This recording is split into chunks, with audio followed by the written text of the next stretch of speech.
السلام عليكم ورحمة الله وبركاته، يا أهلا وسهلا بيكم في فيديو جديد. وفيديو النهاردة عن تفعيل الدارك مود أو الدارك ثيم للجوجل كروم. إيه هو الدارك ثيم أو النايت مود أو الثيم المظلم أو الغامق؟ ليه بنعمل الدارك مود أو الدارك ثيم؟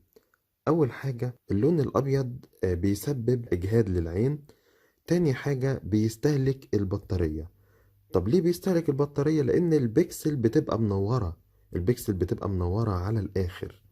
أول حاجة هنفتح الجوجل بلاي ستور ونفتح الجوجل كروم ونعمل له أبديت لأحدث نسخة، وبعد كده نقول له Open. ندوس على الثلاث نقط اللي فوق بعضيهم دول ونفتح Settings أو الإعدادات، نخش على Themes أو الخصائص ونختار الدارك مود. وبكده يكون الدارك مود اشتغل على الجوجل كروم.